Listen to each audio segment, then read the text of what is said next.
महाराज, इस हवन कुंड में तेरी आत्मा की समाधि बनेगी। भोलानाथ, डाकू मंगल और तेरी मृत्यु निकट आ चुकी है, क्योंकि जिस नागमणि की खोज में तो इस धरती पर आया है, अब वही नागमणि तेरी मौत बनकर तेरे नर्क जाने के द्वार को खोलने वाली है। हमें तू नर्क भेजेगा जीवन?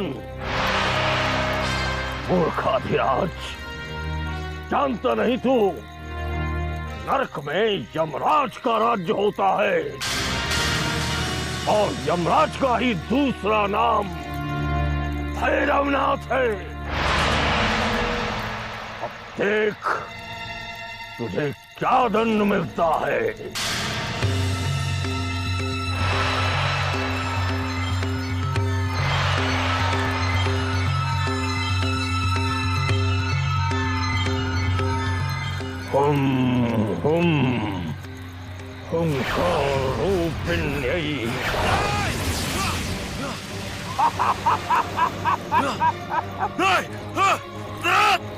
जम जम जम जम भनादिनी।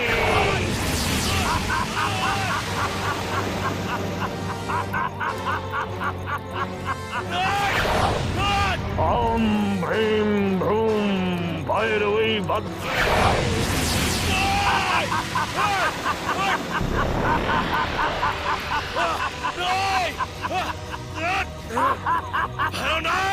छिन्नमस्ता। मेरी आत्मा पर काटे। मुझे दर्द हो रहा है, दर्द हो रहा है।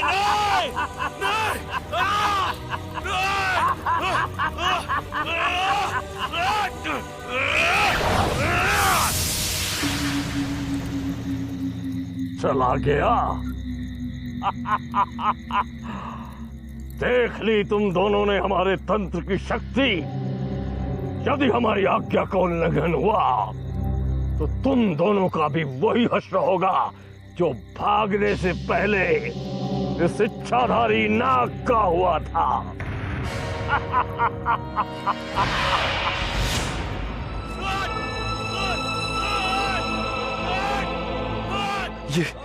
ये क्या हो रहा महाराज को? महाराज ऐसे क्यों तड़प रहे?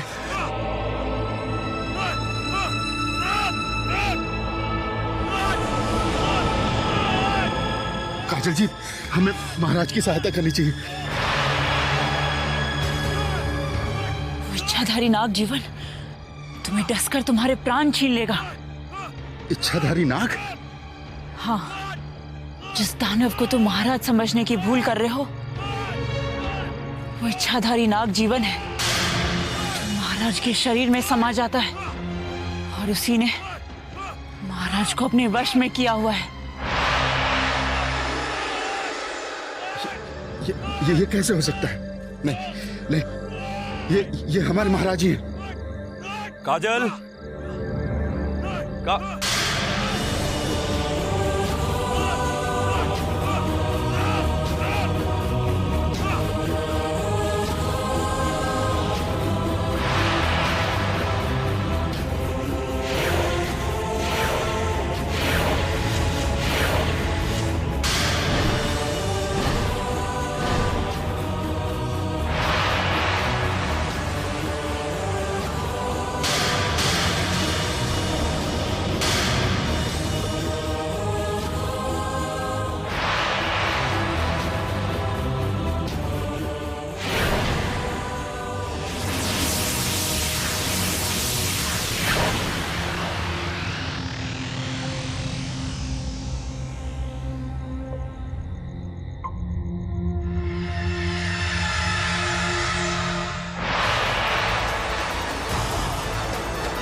ये क्या? महाराज के भीतर एक और महाराज समा गए। ये होता रहता है जगन सिंह। अब महाराज सुबह होने से पहले वापस डेरे पर नहीं लौटेंगे, क्योंकि उन्हें वो जीवन अपनी ज्वाला की तलाश में सारी रात अंधेरे जंगल में भटकाता रहेगा। मुझे कुछ समझ में नहीं आ रहा है, ये क्या पहेली है, क्या माया है? बस इतना समझ लो कि हर रात की यही कहानी है। महातांत्रिक भैरवनाथ का भी यही कहना है कि रात होने के बाद महाराज के सामने आने का मतलब मौत को दावत देना है। अब क्या होगा? उस इच्छाधारी नाग से महाराज को कैसे छुटकारा मिलेगा? उस दुष्ट आत्मा से महाराज को छुटकारा सिर्फ महारानी चंद्रकांता ही दिला सकती है। उन्हें यहाँ तुरंत ही बुलाना होगा। रात होने के बाद महाराज के सामने महारानी चंद्रकांता ही जा सकती है, क्योंकि एक पत्नी होने के नाते वो ही महाराज का सामना कर सकती है। ठीक है, मैं चुनारगढ़ जाकर संदेश देता हूँ और महारानी जी को पूरी सुरक्षा के साथ लेकर आता हूँ। नहीं, यदि जीवन ने महारानी के 7 सैनिकों को देख लिया तो महाराज के प्राण भी छीन सकता है, इसलिए उन्हें यहाँ अकेले ही बुलाना होगा। ठीक है, आप जैसा चाहते हैं वैसा ही होगा। यदि चंद्रकांता यहाँ अकेली आ गई और रात के समय वीरेंद्र सिंह से उसका सामना हो गया, तो तुरंत उनके भीतर समाया जीवन चुनारगढ़ की महारानी शांत कर देगा।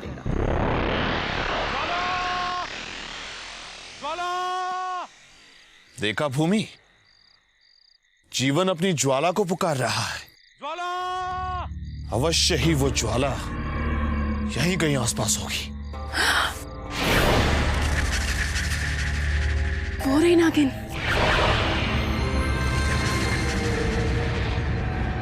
वो उधर ही खींची चली जा रही है जिधर से उसे पुकारने की आवाज आ रही है।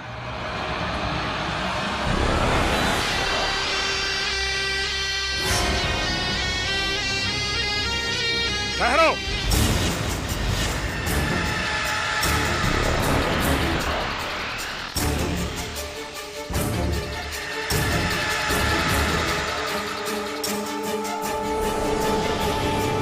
रुक जाओ वहीं, आगे बढ़ने का साहस न करना।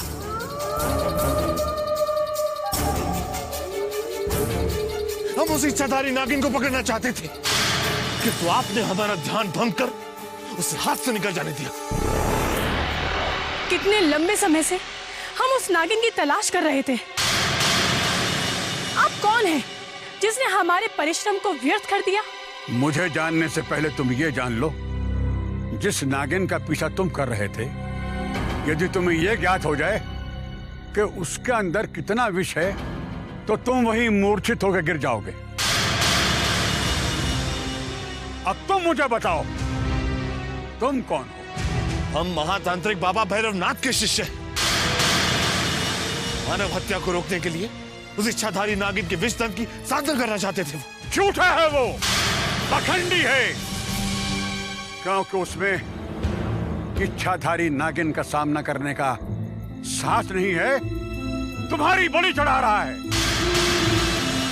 भाग्य प्रबल था तुम्हारा जो आज बच गए। लौट जाओ और फिर कभी यहाँ आने का साहस न करना। मगर आप हैं कौन? मुक्ति सागर, मुक्ति सागर हूं मैं। इसको तुम्हारा तांत्रिक गुरु भली भांति जानता है। जाओ उसे कह दो नागमणि के सपने देखने छोड़ दे, वरना जीवन और ज्वाला का विष उसे इस संसार से मुक्त कर देगा और उसे मालूम भी नहीं पड़ेगा।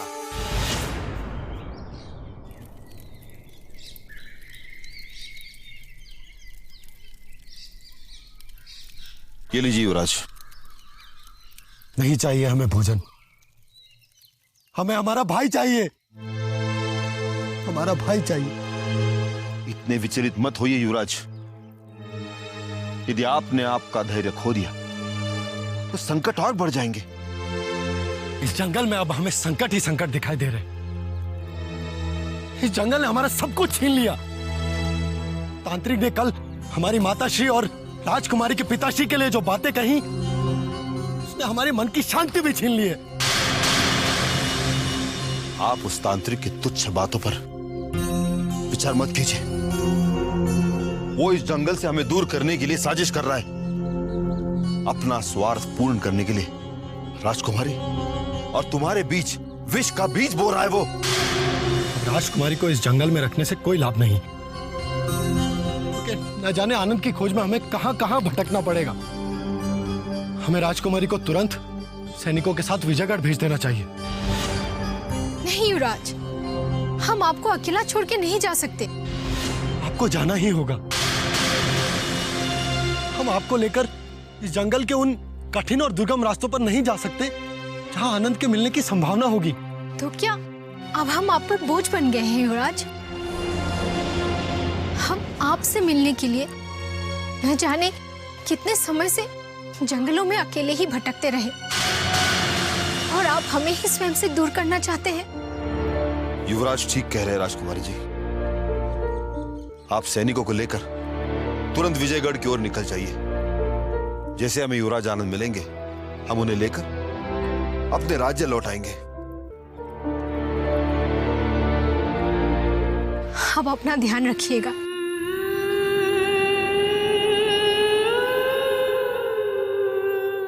हम आपकी प्रतीक्षा करेंगे।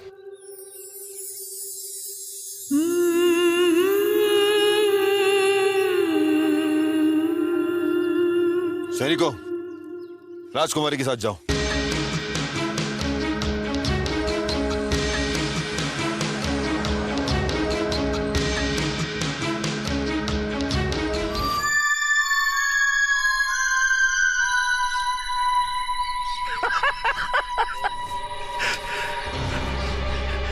अरे कैसा मूर्ख है तू मोक्षनाथ। कब तक मानव अस्थियों को वृक्षों पर लटकाता रहेगा? जिस दिन मानव हत्याएं बंद हो जाएंगी, उस दिन से मोक्षनाथ का यह कर्म भी समाप्त हो जाएगा तांत्रिक। कितना भोला, कैसा मूर्ख है तू मोक्षनाथ। ये भी नहीं जानता? अरे हत्याओं का समय तो अब आरंभ हुआ है। देख लेना, एक दिन ये इच्छाधारी नाग अपना विष उड़ेल कर इस जंगल में शवों के अंबार लगा देगा। जहां देखेगा तुझे मानव शव ही दिखाई देंगे, और लटकाने के लिए एक भी वृक्ष खाली नहीं मिलेगा। जीवन हत्यारा नहीं हो सकता भैरवनाथ। उसे और उसकी नागिन को मैं वर्षों से जानता हूँ। वो दोनों कभी निर्दोष मनुष्य का अनिष्ट नहीं कर सकते। ये पाप कोई और कर रहा है, जिसे तू भी अवश्य जानता होगा भैरवनाथ। कैसा वज्र मूर्ख है तू। तू उस मुक्ति सागर का अनुसरण कर रहा है, जिसका सारा जीवन शवों का दाह संस्कार करते करते बीत गया है। उसके पश्चात उसकी पुत्री भी यही करते करते समाप्त हो जाएगी।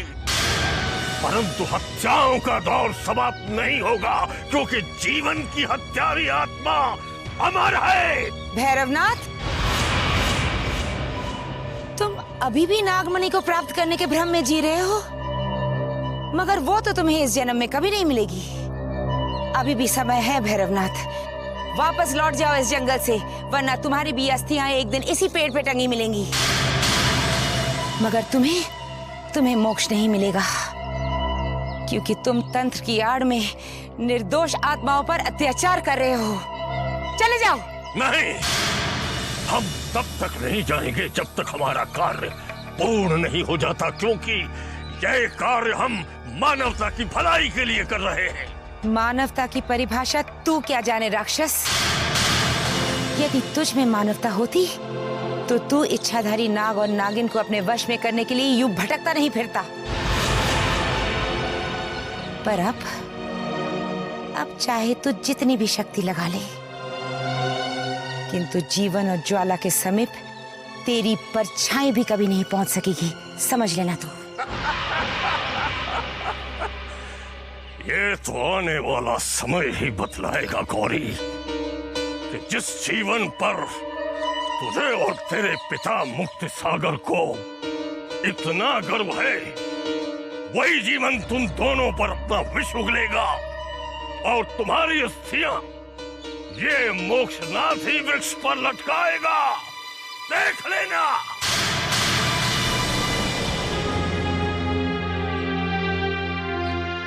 उस दुष्ट तांत्रिक की बातों से अपने मन को मत दुखाओ बेटी। ईश्वर उस पापी को उसके कर्मों का फल अवश्य देगा। मगर तुम यहाँ किस कार्य से आई हो बेटी? अपने बाबा को ढूंढने आई हूँ। रात में अचानक कुटिया छोड़ के कहीं चले गए, अभी तक वापस भी नहीं लौटे। मुझे बताए बिना पता नहीं कहाँ चले गए।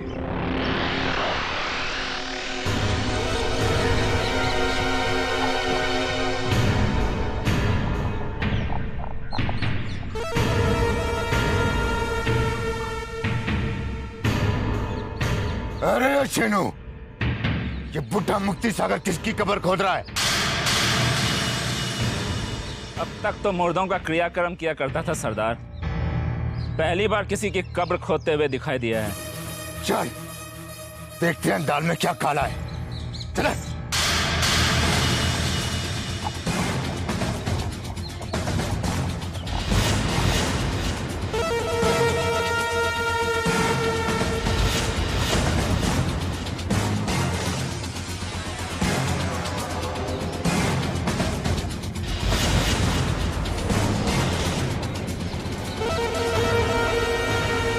तुम क्यों आए हो यहाँ?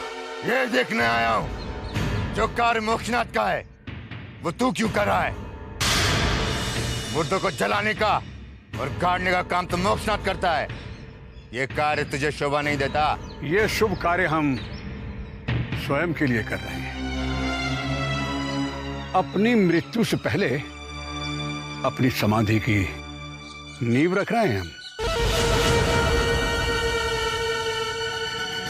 क्योंकि हम जानते हैं हमारी मृत्यु के बाद इस जंगल में ना ही कोई मनुष्य हमारी समाधि बनाने वाला रहेगा और ना ही कोई हमारा अंतिम संस्कार करने वाला रहेगा। अवश्य ये हमसे कुछ छुपा रहा है सरदार।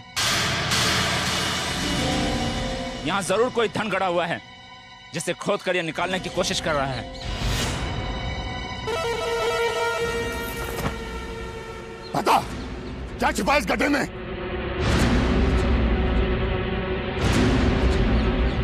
एक डाकू को लूट खसूट के माल के सिवाय और क्या सूझ सकता है? हमें धन दौलत का ना कभी मोह था और ना कभी होगा।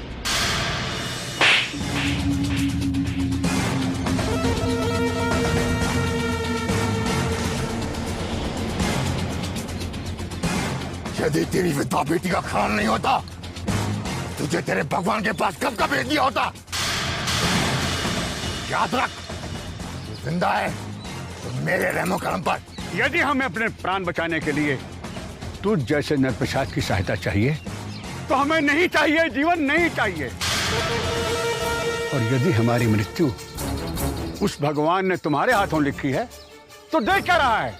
उठा तलवार और कर दे हमारी गर्दन हमारे शरीर से अलग। तेरी ये इच्छा भी पूर्ण कर दूंगा मैं, मगर ये जाने के बाद कि इस जगह में क्या छुपा है। तेरी मौत छुपी है इस खड्डे में। तेरे शरीर को न कब्र मिलेगी न चिता मिलेगी। तेरे शरीर को चील और कौवे खाएंगे, चील और कौवे।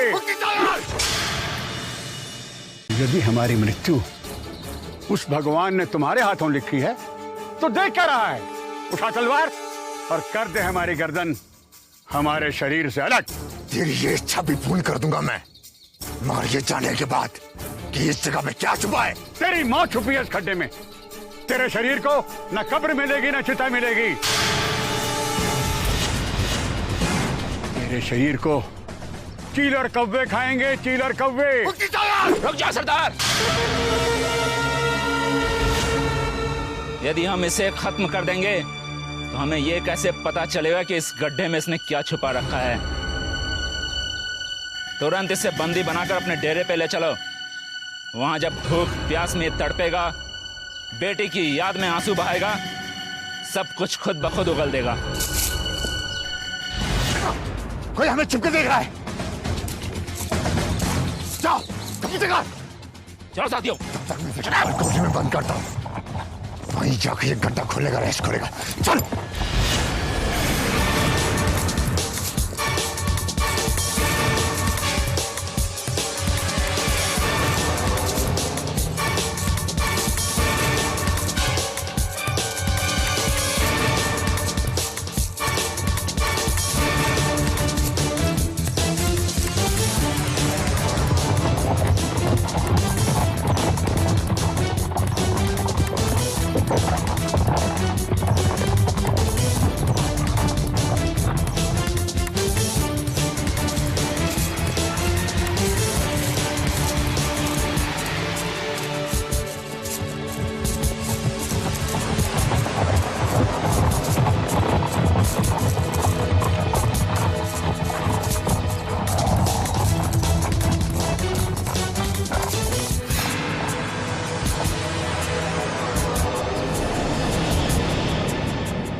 तू तो वही है ना जो वीरेंद्र सिंह को हमारे डेरे से भगाई थी।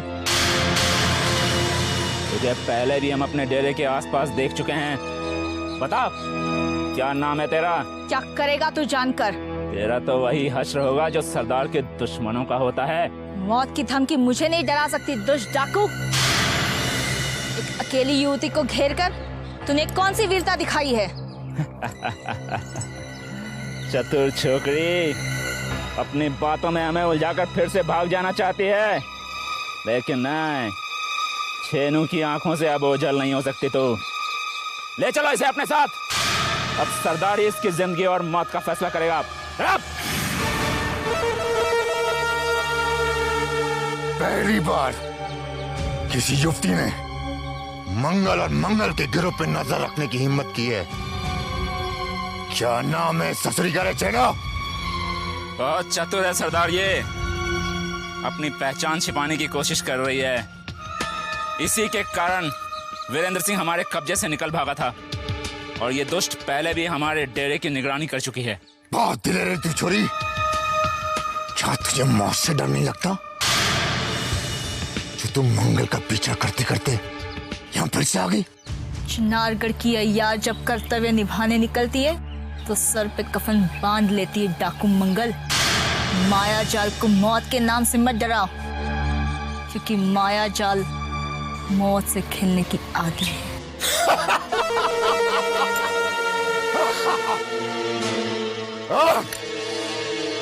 इस जंगल में पहली बार किसी औरत को देखा है जो मंगल के सामने सर उठा के बात कर सके। ये ससुरी हमारे बहुत काम किए रे चेनो। ये वीरेंद्र सिंह की अय्यार है और उससे ही ढूंढते हुए यहाँ भटक रही है। ये भला हमारे किस काम की? ठीक है, जिसे ये ढूंढ रही है अब ये खुद हमें उसके पास पहुंचाएगी, समझा चेनो? क्या बात है सरदार, बड़ी दूर की सोची है तूने। इस छोरी को ढाल बनाकर उस भगोड़े सम्राट तक बहुत आसानी से पहुंच सकते हैं हम। तुम्हारा ये सपना अधूरा ही रहेगा मंगल, कि माया जाल अपना सर कटा सकती है मगर अपनी वफादारी पे कभी दाग नहीं लगने दी। देखते हैं तेरी वफादारी में अधिक ताकत है या मंगल की दहशत में। एक बार वीरेंद्र सिंह का सुराग मिल जाए फिर मंगल की दहशत तुझे खुद ब खुद खींचकर उसके पास ले जाएगी, समझी?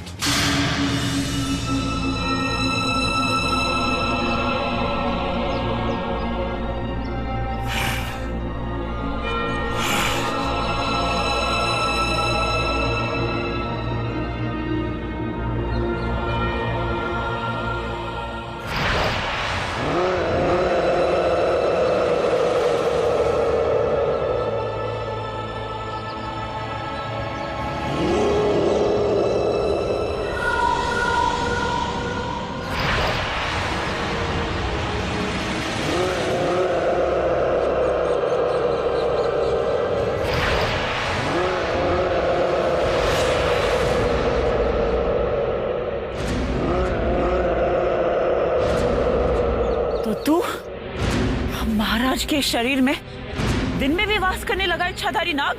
इसके लिए तूने ही मुझे विवश किया है। तूने ही चुन्नीलाल और करनैल सिंह जैसे विश्वासघातियों को मुझे मारने भेजा था। लेकिन देख जीवन के जहर ने उन दोनों का किस तरह से खात्मा कर दिया। और अब तेरी बारी है। तेरी बारी है। नहीं, झूठ है ये। तुम्हें मारने की योजना चुन्नीलाल ने बनाई थी, मैंने नहीं। अगर चुन्नीलाल और तेरा लक्ष्य तो एक ही है मक्कार। अब जीवन का जहर तुझे इतना तड़पाएगा कि तू चीखते चिल्लाते हुए अपनी मृत्यु की भीख मांगेगी। भीख।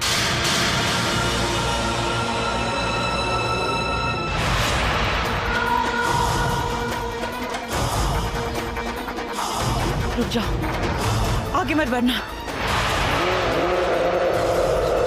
मैं कहती हूँ रुक जाओ।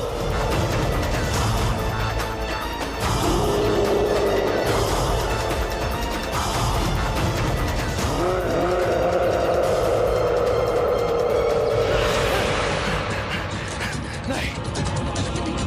क्या तू अब भी नहीं जाएगा? नहीं। देख, इस काले धागे में तेरी मौत छुपी है। नहीं। मैं कहती हूँ चला जाए यहाँ से। इस काले अजगर को दूर ले जाओ हमारे सामने से। नहीं। वहीं लौट जहाँ से आया है। चलो मैं।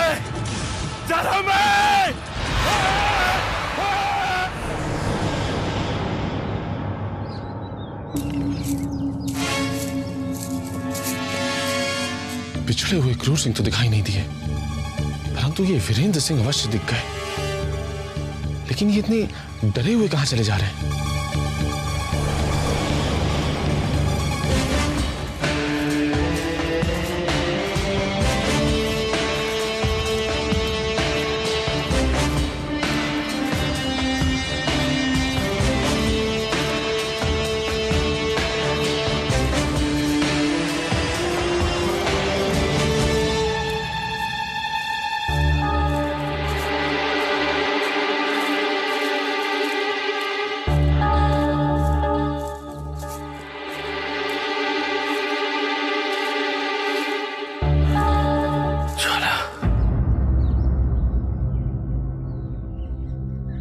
ज्वाला।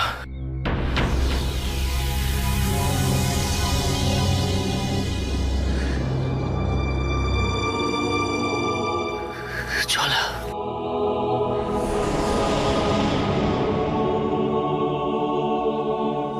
ये क्या माजरा है? गुफा में देखने के बाद ये दूसरी समाधि किसकी है? ज्वाला, मैं तुम्हारे समीप आना चाहता हूँ।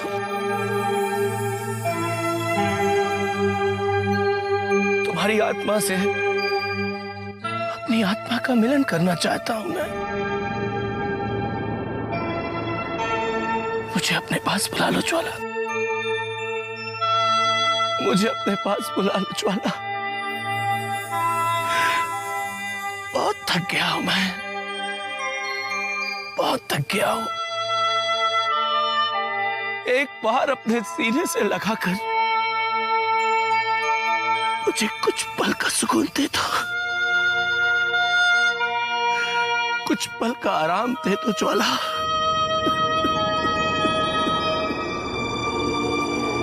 ज्वाला,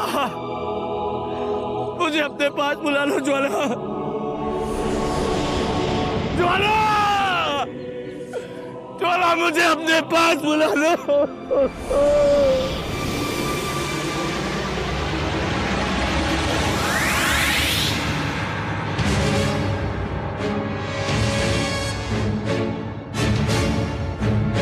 वीरेंद्र सिंह उस समाधि में समा गए। ये सत्य है या कोई भ्रम? रात होने वाली है, इस समाधि के पास ठिकाना बनाकर रात गुजारना सुरक्षित रहेगा और वीरेंद्र सिंह का इस समाधि में समा जाने का रहस्य भी सामने आ जाएगा। वीरेंद्र सिंह तक पहुंचने से पहले उसके मैनपुरी के जंगल में रहने की वजह तक पहुंचना चाहता हूं मायाजाल। बता, तेरा सम्राट महलों की सुख छोड़कर इस जंगल में क्यों भटक रहा था? सुना नहीं तुमने? सरदार ने क्या पूछा तुझसे?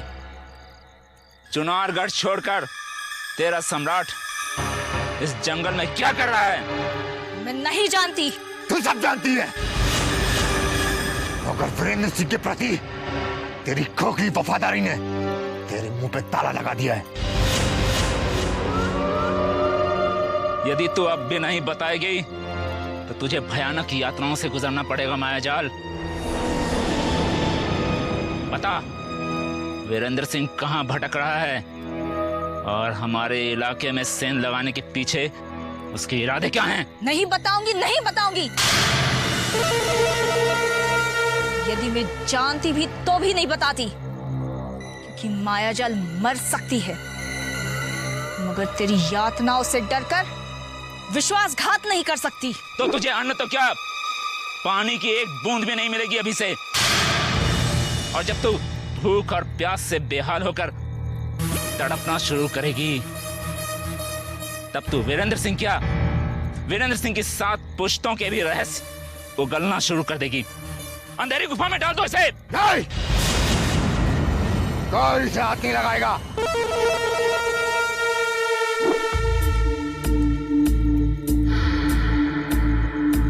क्या तू ये भूल गया रे छेनो कि मंगल कभी किसी औरत पर हाथ नहीं उठाता? अगर मंगल ने किसी औरत पर हाथ उठाया तो लोग कहेंगे मंगल ने अपने उसूल अपने हाथों तोड़ दिए। बहुत समझता भी है ये।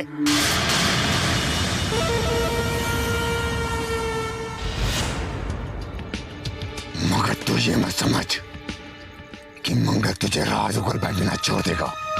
जब तक मुझे वीरेंद्र सिंह नहीं मिलेगा तब तक तेरी आजादी मेरे पास गिरवी रहेगी, समझी? अभी तक चुनारगढ़ का सम्राट इस समाधि से बाहर क्यों नहीं निकला? वीरेंद्र सिंह ही था या कोई मायावी शक्ति?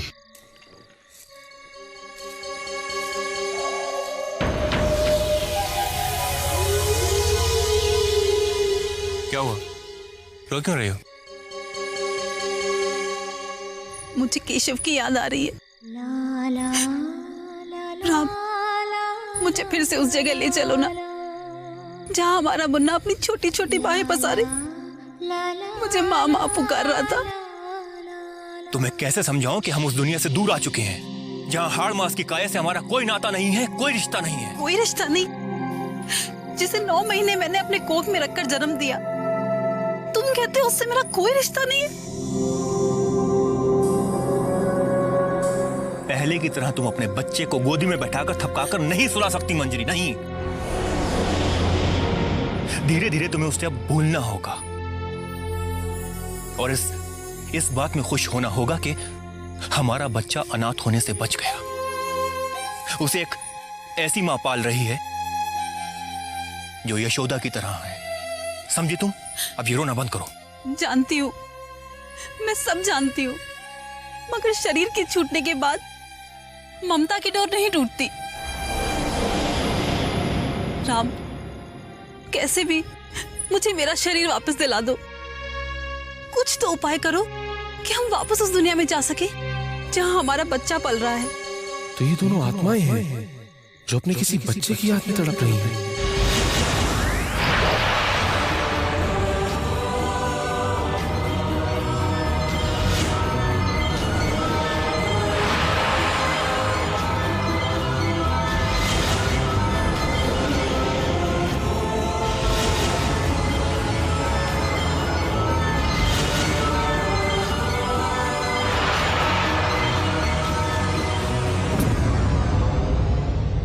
जीवन, ये किसके समाधि से बाहर आए हो तुम? तुम्हारी समाधि तो काली गुफा में है।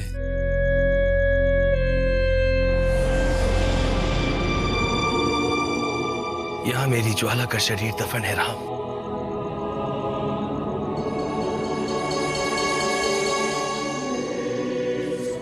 वो इस समाधि में गहरी नींद में सो रही है।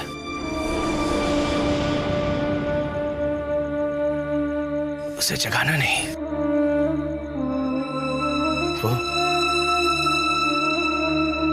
वो सपनों में मुझे ही देख रही है। मनुष्य की गंध।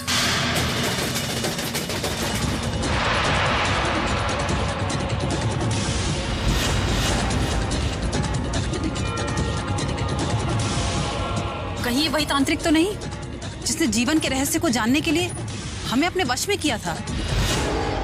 यदि उन्होंने देख लिया तो मृत्यु तो निश्चित है गजराज। कहीं क्रूर सिंह को बिना बताए यहाँ आकर हमने भूल तो नहीं कर दी? अब हमें तुरंत यहाँ से निकल जाना चाहिए।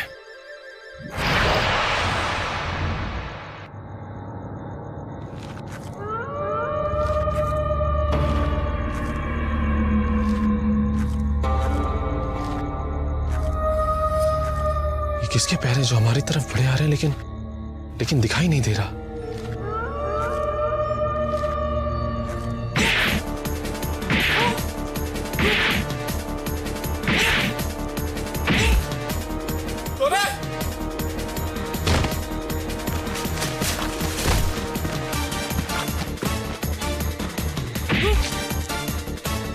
कौन है?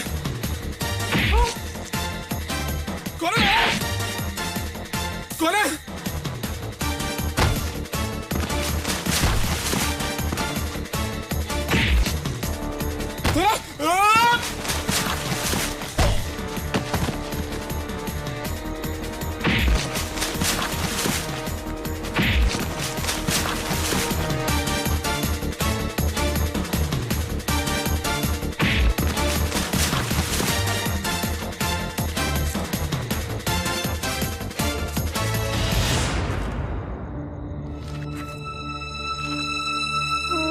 ये मेरा और मेरी ज्वाला के प्यार का मंदिर है और मैं किसी भी मनुष्य की परछाई भी इस मंदिर पर पड़ने नहीं दूंगा, क्योंकि इन्हीं दुष्ट मनुष्यों ने मेरी ज्वाला को इस कब्र के भीतर रहने के लिए विवश कर दिया है, मजबूर कर दिया है।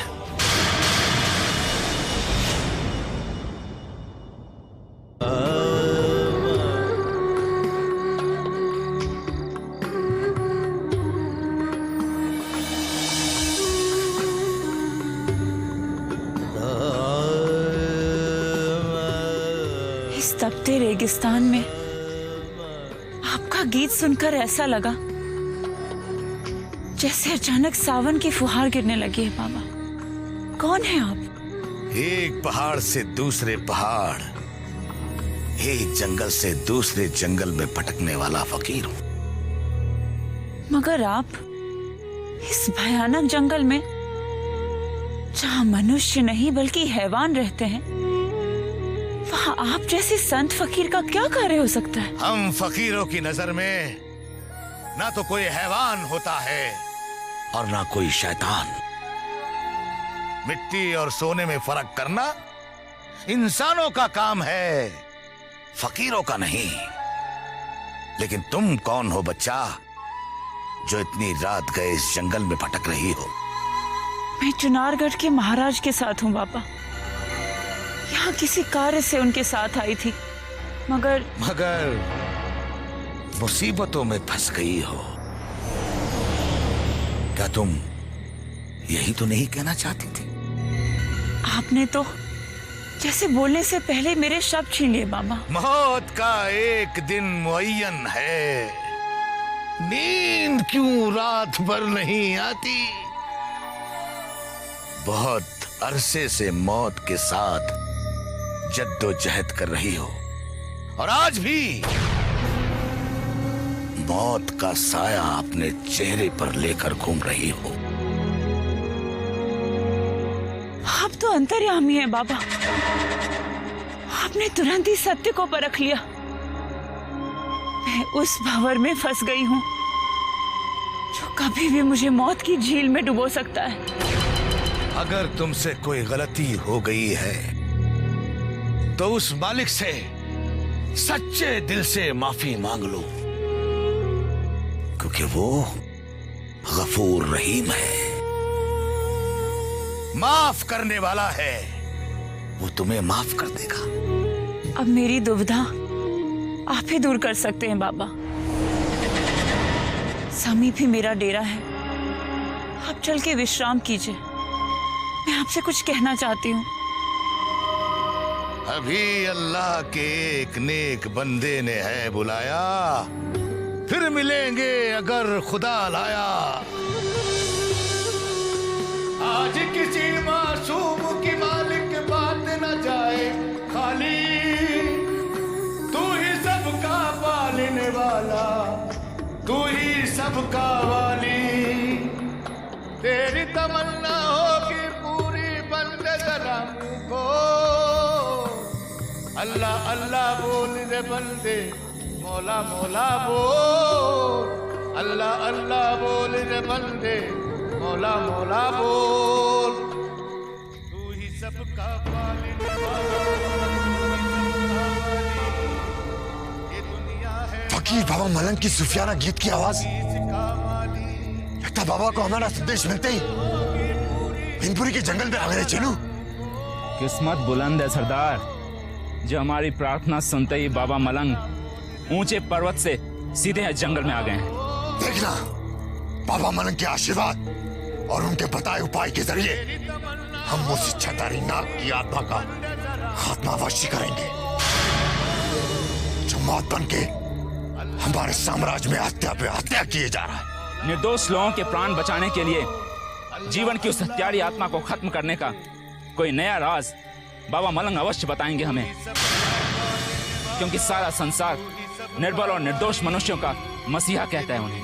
जा बाबा को पूरे सम्मान के साथ लेके आ, हम स्वयं उनका स्वागत करेंगे। जो आज्ञा सरदार।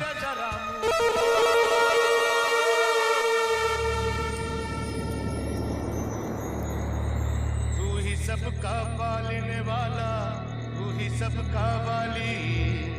ये दुनिया है बाग बगीचा, तू ही इसका माली। तेरी तमन्ना होगी पूरी बंदे सलाम को।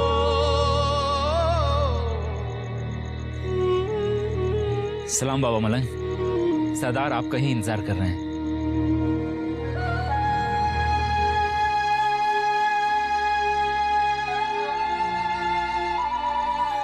बाबा आ गए।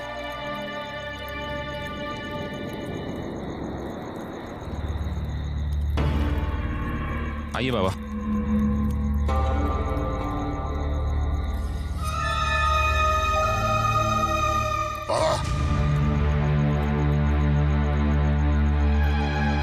एक डाकू का बुलावा कबूल करके आपने जो हम पर एहसान किया है, हम उसे सदा याद रखेंगे बाबा मलंग। तो डाकू कहाँ है मंगल? तू तो हमारी तरह फकीर है, न तेरा कोई ठिकाना न मेरा कोई ठिकाना। फर्क सिर्फ इतना है कि मैं दुनिया की खुशी के लिए जंगल जंगल भटकता हूं और तू अपनी खुशी के लिए लोगों को लूटने की खातिर जंगल जंगल भटकता है। बता, आज तूने कैसे याद किया फकीर को? जीवन की याद दिलाने के लिए हमने याद किया है आपको बाबा, जिसकी आत्मा ने इस जंगल में दहशत फैला रखी है। हत्या पे हत्या करके उसने इस जंगल में लाशों के ढेर लगा दिए। बरसों पहले तूने उसका कत्ल करके उसकी रूह को भटकने पर मजबूर किया, लेकिन आज पता चला कि जीवन नाम की रूह उसी जगह दहशत फैलाएगी जिस जगह उसका कत्ल हुआ था।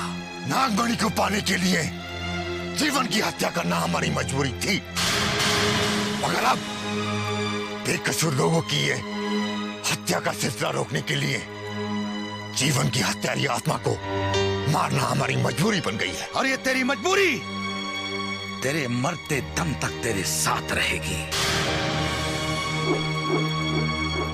क्योंकि उस जहरीले नाग की रूह को खत्म करने के लिए तुझे उस तिलिस्मी खंजर की जरूरत पड़ेगी, जिस तक पहुंच पाना मुश्किल ही नहीं नामुमकिन है। हम तो ये समझ रहे थे कि उस आत्मा को खत्म करने के लिए आप कोई नया मार्ग बताएंगे हमें, क्योंकि उस खंजर के बारे में हमें किसी और ने भी बताया था, लेकिन बहुत ढूंढने के बाद भी मैनपुरी की गुफा में हमें वो नहीं मिला और मिलेगा भी नहीं, क्योंकि वो खंजर मैनपुरी की गुफाओं में नहीं बल्कि समंदर के उस पार सुंदरवन की तिलिस्मी गुफा में है। समंदर के पार सुंदरवन की गुफाओं में? हाँ, उन्हीं गुफाओं में, जिन गुफाओं में बहुत सी खूनी तवारीखें छुपी हैं, जिसे बहुत कम लोग जानते हैं, लेकिन उस कुदरत ने जीवन की रूह की मौत का फरमान उस खंजर पर लिख दिया था। फिर तो जीवन की हत्या कुदरत ने सरदार के हाथों में लिखी होगी बाबा मलंग। यदि जीवन की हत्या सरदार नहीं करते तो वह हत्यारी आत्मा दोबारा जन्म नहीं लेती, जिसकी मौत उस तिलिस्मी खंजर पे लिखी है। कुदरत के खेल निराले।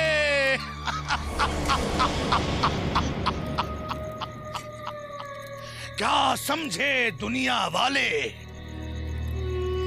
जीवन की पैदाइश से पहले ही उस कुदरत ने जीवन की मौत का फरमान लिख दिया था, और वो खंजर सुंदरवन की तिलिस्मी गुफा में पहुंचा दिया था। और जो जीवन की रूह यहां दहशत फैला रही है, ये तो वो कुदरत सदियों पहले लिख चुकी थी। यानी कि कुदरत ने वो खंजर हासिल करना हमारे नाम लिखा है, तो हम सुंदरवन की गुफा तक बहुत जल्द पहुंच जाएंगे, जहां जीवन की आत्मा की मौत लिखी है। बहुत गए लेकिन कोई वापस नहीं लौटा। खंजर को छूना तो दूर, कोई वो समंदर नहीं फलांग पाया, तो फिर तू क्या और तेरी बिसात क्या? उसका भी कोई तोड़ अवश्य होगा बाबा, क्योंकि रहस्यमय तिलोत्मा की छुरी भरी आंखों ने अवश्य उस तिलिस्मी गुफा तक पहुंचने का आसान रास्ता देख लिया होगा। चलो तू तुरंत तिलोत्मा के पास जा और उसकी आंखों से वो नक्शा चुरा के लेके आ।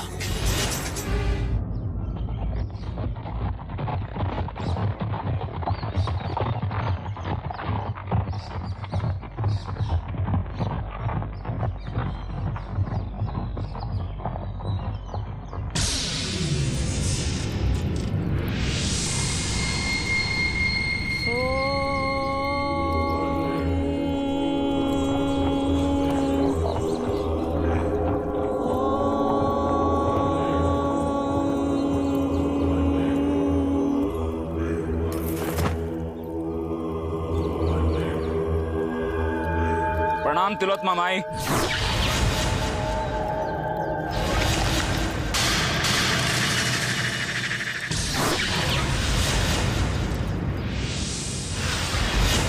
तिलोत्मा की आराधना को भंग कैसे किया तूने? माफ कर दे माई, एक तू ही तो है जो मंगल को उस जगह पहुंचा सकती है जिस जगह जाने के लिए वो छटपटा रहा है। तो छटपटाने दे उसे मेरी बला से। तू क्या मुझे डराने आया है उस हत्यारे का नाम लेकर? अरे उसकी पुष्टों को देखा है मैंने, 7 पुष्टों को देखा है स्वर्ग लोक में जाते हुए। इस माई ने बहुत कुछ देखा है। जानता हूँ मैं, मैनपुरी के जंगलों के बूढ़े पेट भी तुझे पहचानते हैं, और सरदार तो अपनी सगी माई से भी ज्यादा चाहता है तुझे। तभी तो देखना, उसके कहने पर मैं कोसों दूर मुसीबतें उठा के भटकते हुए तुझ तक पहुंचा हूं। तो जल्दी बता कि तेरे सरदार की छटपटाहट मेरे किस इल्म से दूर होगी? बस माँ, उस तिरस्मी खंजर तक जाने का आसान रास्ता बता दे। सरदार की मुराद पूरी हो जाएगी और उस हत्यारे जीवन की आत्मा का खात्मा हो जाएगा जिसने मंगल सिंह की दहशत पे बट्टा लगाने की कसर नहीं छोड़ी है। तो क्या तेरा सरदार मौत को गले लगाना चाहता है, जो तिलस्मी खंजर का ख्वाब देखने लगा है? माई, तू तो बस उस सुंदर वन की गुफा का रास्ता बता दे, आगे जो होगा देखा जाएगा। जिंदा बचेगा तो देखेगा तू नादान। अगर तेरा सरदार बर्फीला समुंदर पार करके सुंदरबन की धरती पे पहुंचने में सफल भी हो गया, तो वह सरकटे से कैसे बच पाएगा जो दूर से ही सब कुछ देख लेता है? माई, क्या कह रही हो तुम? यदि उसका सर कटा हुआ है तो किसी को देख कैसे सकता है? यही तो है तिलस्म उस सुंदरबन की धरती का। वो मनुष्य की सुगंध सूंघ लेता है और फौरन पहुंच जाता है उसके पास, और एक पलक झपकते ही उसकी गर्दन उसके धड़ से अलग कर देता है। बोल, अब भी इरादा है तेरा अपने सरदार को मौत के मुंह में ले जाने का? माई, यदि सरदार ने उस सरकटे को खत्म कर दिया तो हम उस खंजर तक पहुंच सकते हैं। डाकू होकर भी कितना भोला है रे तू। अगर वो मर भी गया तो अगले चरण में तुम्हें मायावी मूर्ति मिलेगी जो युवा स्त्री के खून की प्यासी है, और अगर तुमने उसके खून की प्यास नहीं बुझाई तो उसका कहर तुम्हें तड़पा के मार देगा। माई, यदि उस मायावी मूर्ति की प्यास बुझा दी गई, उसके बाद और कितने चरण पार करने पड़ेंगे? जब 2 चरण पार कर लेगा तो आगे का मार्ग अपने आप खुल जाएगा। लेकिन वहां जाना इतना आसान नहीं, क्योंकि वहां ना हाथी जाते हैं ना घोड़े। तू समझ ले, अपने सरदार से कह दे कि उसके लिए डाका डालने में ही भलाई है, वरना वो खुद तो डूबेगा ही और पूरे गिरोह को लेके डूबेगा। जा बालक, जा जल्दी जा। ओम स्वाहा।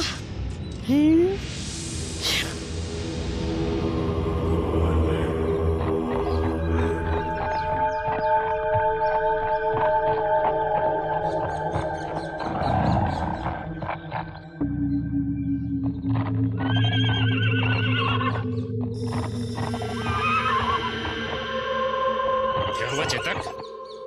आगे बढ़ो चेतक।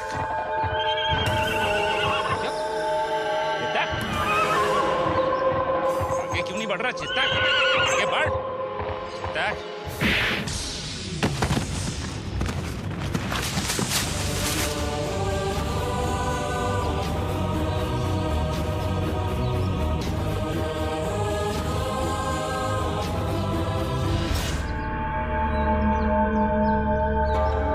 किसकी समाधि है ये, जिसके नजदीक आते ही मेरा घोड़ा भी थक गया? किसकी है ये समाधि? कौन है यहाँ?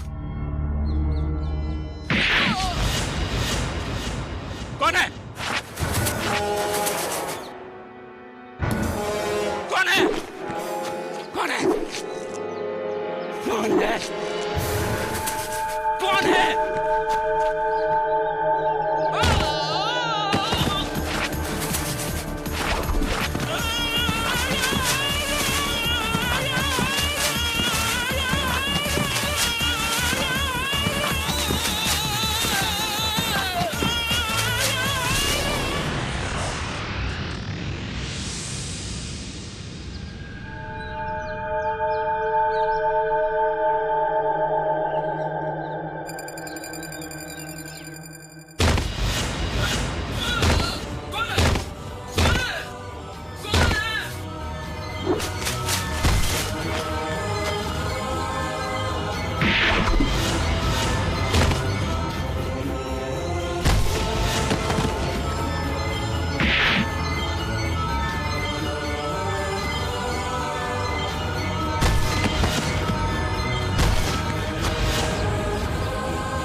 रह गया रे चेनू?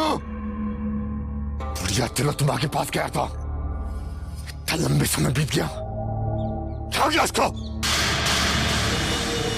सरदार, सरदार, सरदार, सरदार!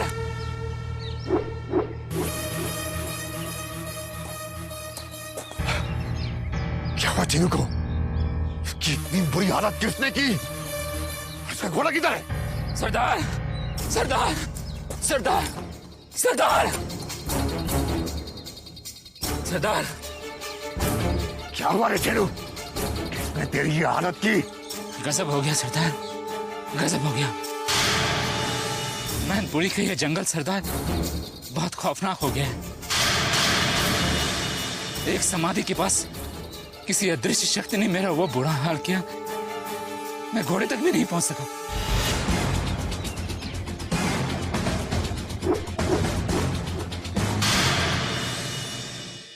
सरदार, सरदार, सरदार,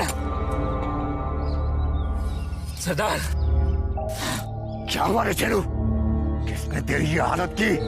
गजब हो गया सरदार, गजब हो गया।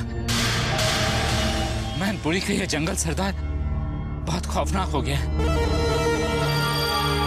एक समाधि के पास किसी अदृश्य शक्ति ने मेरा वो बुरा हाल किया, मैं घोड़े तक भी नहीं पहुंच सका। इससे पहले कि वो शक्ति तुम तक पहुंचे, हमें ये जंगल छोड़ देना चाहिए। खामोश! मंगल का दूसरा नाम दहशत है। दहशत किसी से डरती नहीं। बताओ, बुढ़िया तिलोत्तमा ने क्या कहा? खंजर हमें कैसे प्राप्त होगा? सरदार, उस खंजर तक पहुंचना मुश्किल ही नहीं, नामुमकिन है। जिस रहस्यमय बुढ़िया तिलोत्तमा के पास आपने मुझे नक्शे के लिए भेजा था, उसका कहना है कि वहां तक पहुंचने के लिए हमें दूसरा जन्म लेना पड़ेगा। हम समझे नहीं चेनू, तुम कहना क्या चाहते हो? सरदार, मैं वही कह रहा हूं जो तिलोत्तमा ने मुझे कहा है। उसने कहा कि सुंदरवन की उस गुफा तक पहुंचने के लिए हमें अजीबोगरीब शक्तियों को परास्त करना होगा, जो सदियों से उस खंजर की रक्षक है। कौन है वो शक्तियां जिन्हें मंगल प्राप्त नहीं कर सकता? पता नहीं कितनी ही अनेक शक्तियां हैं सरदार, जो उस खंजर का कवच बनकर सदियों से सुंदरवन के भीतर और बाहर उसकी रक्षा कर रही हैं। तिलोत्तमा ने हमें उसमें से 2 शक्तियों के बारे में बताया है। सरदार, सुंदरवन पहुंचते ही सबसे पहले हमें एक सरकटे मनुष्य का सामना करना पड़ेगा, जिसका सर तो कटा होगा, लेकिन कटे सर से भी वो सब कुछ देख सकता है। क्या? सरकटा मनुष्य जो सब कुछ देख सकता है? कैसे हो सकता है चेनू? ये तो शुरुआत है सरदार। अगर हम उस सरकटे मनुष्य पर विजय प्राप्त कर भी लेंगे, तो उसके बाद हमारा सामना एक भयानक मूर्ति से होगा, जो खून की प्यासी है। उसे हमें किसी युवती का खून चढ़ाना होगा। अगर खून नहीं चढ़ाया गया, तो उसी के सर के टुकड़े टुकड़े कर देगी जो उसके सामने आएगा। जब हम इन 2 शक्तियों पर विजय प्राप्त कर लेंगे, तो उसके बाद न जाने और कितनी सारी शक्तियों के बारे में हमें पता चलेगा। सरदार, वहां तक हमें समुद्र के रास्ते से जाना होगा। हम घोड़े भी नहीं ले जा सकेंगे। बहुत लंबे समय के बाद मंगल को कोई चुनौती मिली है चेनो। हम सुंदरवन जाएंगे, अवश्य जाएंगे, और वो तिलस्मी खंजर प्राप्त करके रहेंगे। अल्लाह अल्लाह बोल रे बंदे, मौला मौला बोल। अल्लाह अल्लाह बोल रे बंदे, मौला मौला बोल। वो चाहे तो पल भर में तख्ते को तख्त करे, जर्रे को नूरानी कर दे, माथे छत्र धरे। अल्लाह अल्लाह बोल रे बंदे, मौला मौला बोल। अल्लाह अल्लाह बोल रे बंदे, मौला मौला बोल। ए जीवन की रूह, थम जा, वहीं रुक जा, जहां तेरे हाथों से आखिरी कत्ल हुआ था, क्योंकि तू हर जुबान का खौफ, हर दिल की दहशत बन चुका है। अगर तू अब भी बाज नहीं आया, अब भी नहीं रुका, तो कहीं ऐसा ना हो कि तेरा वजूद ही खत्म हो जाए, क्योंकि तेरे दुश्मन उस तिलिस्मी खंजर की तलाश में निकल चुके हैं जिस पर तेरा नाम लिखा है।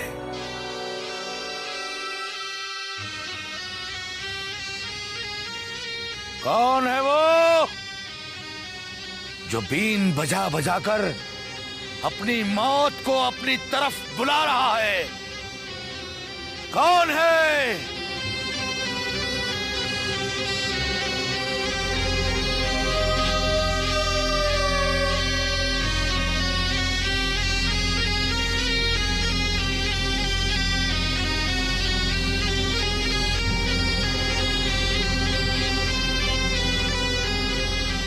ये बीन बजा बजा कर अपनी मौत को क्यों बुला रहे हो नादानो?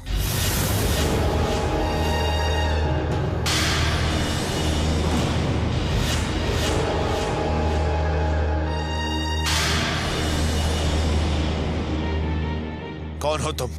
वो फकीर जो उस इच्छाधारी नागन की रूह के कहर से किसी को मरता देखना नहीं चाहता। अगर तुम बीन बजा बजा कर उसे बुलाओगे तो मरने से पहले पानी तक नहीं मांग सकोगे। हम किसी आत्मा की नहीं बल्कि इच्छाधारी नागिन की तलाश कर रहे हैं बाबा। ज्वाला अब जिंदा नहीं, वो सदियों पहले मर चुकी है। अब एक जहरीली रूह बन चुकी है जो अपने दुश्मनों से बदला लेने के लिए इन जंगलों में इधर उधर भटक रही है। नहीं नहीं, ये कैसे हो सकता है? वो जिंदा है। आप अवश्य हमें अपने मकसद से भटकाने के लिए कोई झूठ बोल रहे हैं। फकीर कभी झूठ नहीं बोला करते नादानो। जिसकी तुम्हें तलाश है वो सदियों पहले इस दुनिया से रुखसत हो चुकी है। अब तो उसकी रूह है जो कभी लड़की बनकर तो कभी नागिन बनकर यहां वहां अपने दुश्मनों की तलाश में भटकती रहती है। नहीं, हमें आपकी बात पर भरोसा नहीं। नागिन की आत्मा का डर हमें अपने कर्तव्य से नहीं भटका सकता। भला ये फकीर कौन होता है किसी को किसी के मकसद से भटकाने वाला? लेकिन जाने से पहले ये फकीर तुम्हें सच्चाई बताकर जाएगा। मिलना चाहते हो तुम ज्वाला की रूह से, जहां आज भी जीवन उससे मिलने आता है? सदियों पुरानी वो कब्र आज भी ताजा दिखाई देती है। देखना चाहते हो तो आओ मेरे साथ, आओ मेरे साथ उसकी कब्र पर। चलो मेरे साथ उसकी कब्र पर, आओ मेरे साथ उसकी कब्र पर।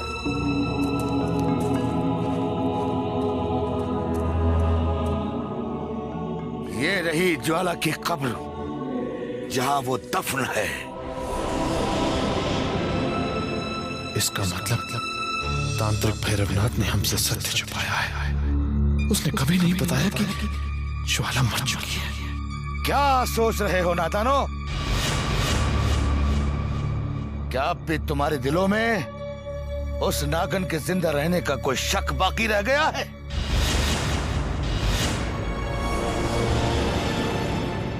मगर इस जंगल में ये कोई नहीं जानता कि इच्छाधारी नागिन इस कब्र में समा चुकी है बाबा।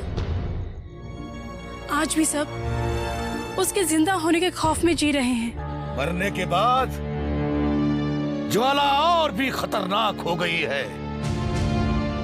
उसकी कब्र पे छाई हुई खामोशी बहुत जल्द टूटने वाली है। और अमावस की रात ज्वाला के दुश्मनों के लिए कयामत की रात होगी। उस रात को वो अपने असली वजूद में आएगी। हम कुछ समझे नहीं बाबा। अमावस की रात को ऐसी क्या अनहोनी घटने वाली जिसे आप कयामत की रात कह रहे हैं? वो मैं नहीं, वो कुदरत बताएगी। मैं तो सिर्फ आगाह कर रहा हूं। जो ज्वाला की जहर भरी निगाहों के निशाने पर है, लौट जाओ, लौट जाओ, नहीं तो ज्वाला का जहर तुम्हें भी नीली लाश में तब्दील कर देगा। अल्लाह अल्लाह बोल रे बंदे, अल्लाह अल्लाह बोल।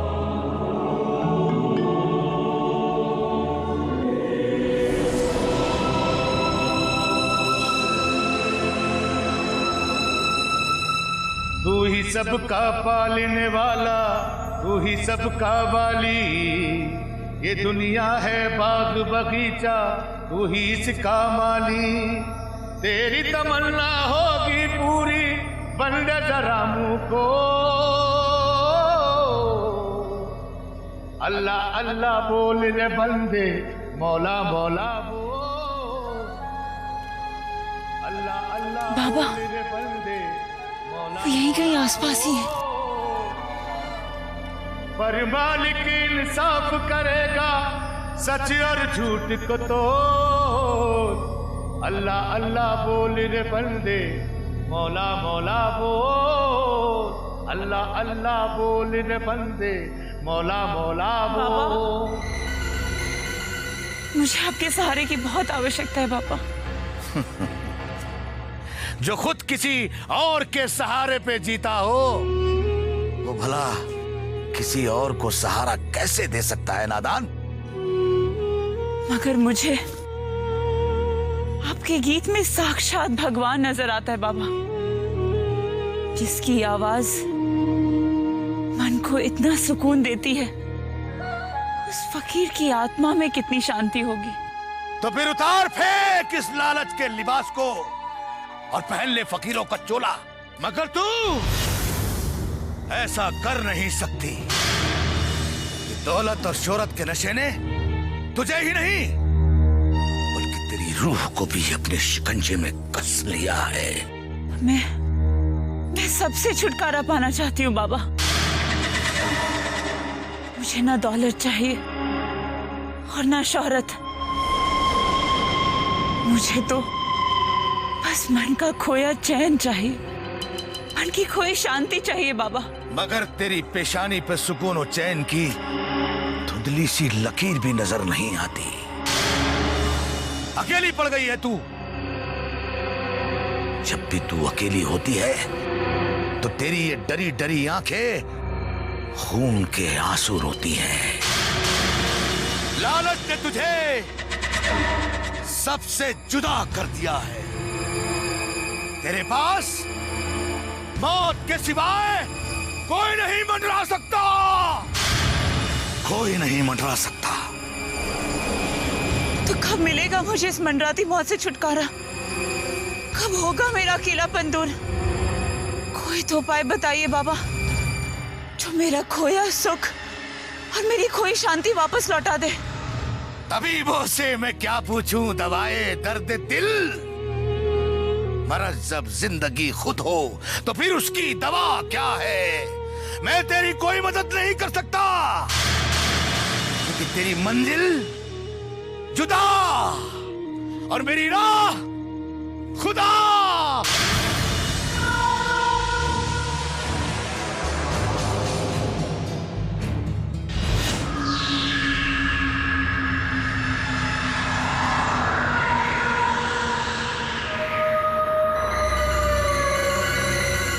वीरेंद्र सिंह अपने खेमे से बाहर, कहीं फिर से जीवन का प्रकोप तो नहीं हो गया उन पर?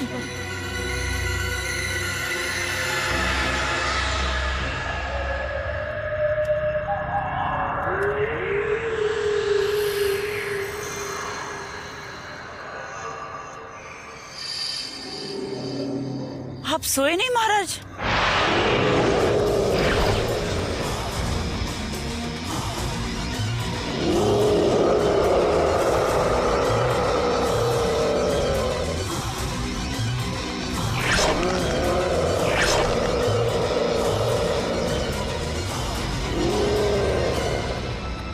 तुझे सहारे की आवश्यकता है ना? हाँ, मुझे आपके सहारे की बहुत आवश्यकता है महाराज। मेरी नहीं, तुझे उस फकीर के सहारे की आवश्यकता है जिसके पास तो सुकून और खुशी की तलाश में गई थी। नहीं महाराज, तो बस ये देखने गई थी कि वो फकीर हमारे डेरे के समीप क्यों आया था। झूठ, फिर झूठ। क्या तेरी मौत भी जीवन के जहर से ही लिखी है? तेरी करने का फल तुझे भुगतना ही पड़ेगा। जो छल और कपट तूने चुनाव करके सम्राट के साथ किए हैं, उसका दंड तो तुझे भुगतना ही पड़ेगा। नहीं, मैंने कुछ नहीं किया महाराज, मैं तो आपकी वफादार हूँ। खामोश! दूर दूर हो जा जीवन की दृष्टि से। दूर दूर। जीवन,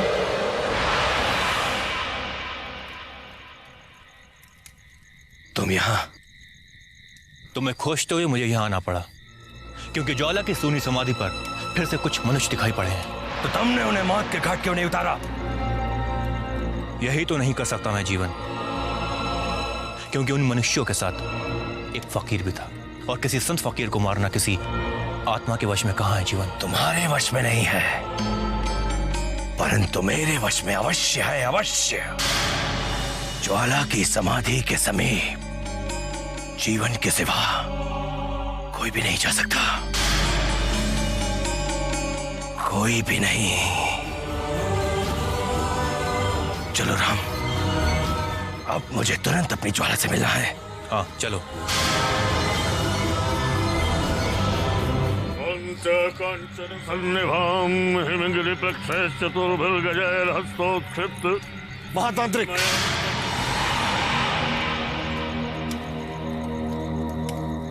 हमारी साधना में विघ्न डालकर घोर अपराध किया है तुम दोनों ने।